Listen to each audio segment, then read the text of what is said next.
നമസ്കാരം. നമ്മൾ ഷഷ്ഠി വ്രതത്തിനെ പറ്റി പറയുകയാണ്. ഒരു വാവ് കഴിഞ്ഞ് അടുത്ത വാവ് വരെ ഉള്ള 15 ദിവസങ്ങളെ ഓരോ തിഥികളായി തിരിച്ചിരിക്കുന്നു. ഒരു വാവ് കഴിഞ്ഞ് വരുന്ന 1-ാം ദിനം പ്രഥമ, 2-ാം ദിനം ദ്വിതീയ, 3-ാം ദിനം തൃതീയ, 4-ാം ദിനം ചതുർത്ഥി, 5-ാം ദിനം പഞ്ചമി, 6-ാം ദിനമാണ് ഷഷ്ഠി. അപ്പോൾ ഒരു വാവ് കഴിഞ്ഞ് വരുന്ന 6-ാം ദിനമാണ് ഷഷ്ഠി തിഥി. ഒരു കറുത്തവാവ് കഴിഞ്ഞ് പിന്നീട് വരുന്നത് വെളുത്ത പക്ഷകാലമാണ്.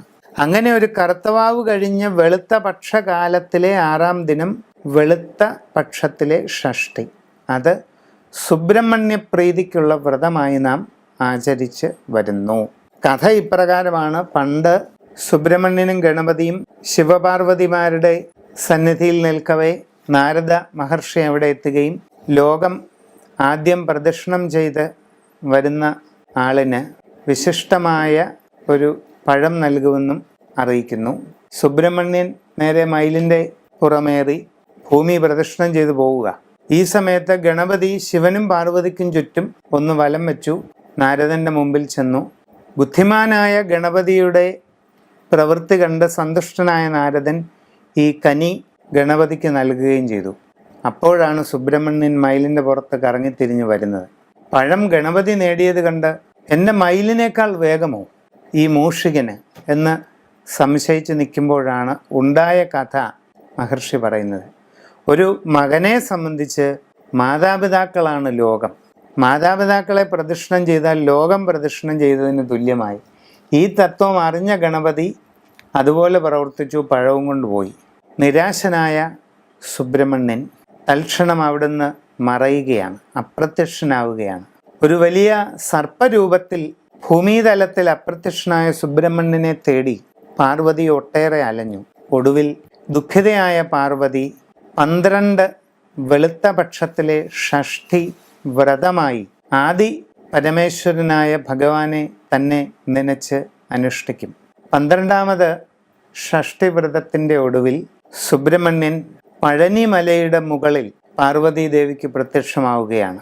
നാരദരുടെ പഴം കിട്ടിയില്ലെങ്കിൽ എന്താ, ജ്ഞാനപ്പഴം നീ തന്നെ എന്ന് ശ്രീ പരമേശ്വരനും പാർവതിയും സുബ്രഹ്മണ്യനെ അനുഗ്രഹിക്കുകയാണ്. അവിടെ ജ്ഞാനപ്പഴം നീ തന്നെ എന്നുള്ള വാക്കാണ് പിൽക്കാലത്ത് പഴനി എന്ന് രൂപാന്തരം പ്രാപിച്ചതെന്ന് പറയപ്പെടുന്നു.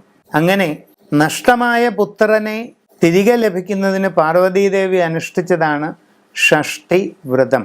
ഇന്നും സന്താന ലബ്ധിക്ക് വേണ്ടിയും സന്താനങ്ങളുടെ അഭിവൃദ്ധിക്കും പുരോഗതിക്കും വേണ്ടിയും അമ്മമാർ അനുഷ്ഠിക്കുന്ന ഏറ്റവും പരമമായ വ്രതം ഷഷ്ഠി വ്രതം തന്നെ. മക്കളുടെ എല്ലാവിധമായ പുരോഗതിക്കും ഉയർച്ചയ്ക്കും വേണ്ടി കാർത്തികേയ ഭഗവാന്റെ പ്രീതിക്കായി അനുഷ്ഠിക്കുന്നതാണ് ഷഷ്ഠി വ്രതം. പുലർച്ചെ സ്നാനം കഴിഞ്ഞ് ഉപവാസത്തോടുകൂടി സുബ്രഹ്മണ്യ ദർശനം നടത്തി സുബ്രഹ്മണ്യ കീർത്തനങ്ങളോ കാർത്തികേയ നാമമോ ഒക്കെ ജപിച്ച് വ്രതമായി കഴിഞ്ഞ് ഉച്ചയ്ക്ക് ക്ഷേത്രത്തിലെ നിവേദ്യാന്നം ഭക്ഷിക്കുകയും അങ്ങനെ വ്രതം പൂർത്തീകരിക്കുകയുമാണ് ചെയ്യേണ്ടത്. അന്ന് മുഴുവൻ ശുദ്ധാഹാര വ്രതനായും ശുദ്ധചിത്തനായും കഴിഞ്ഞുകൂടണമെന്ന് സ്കന്ദപുരാണം പറയുന്നു.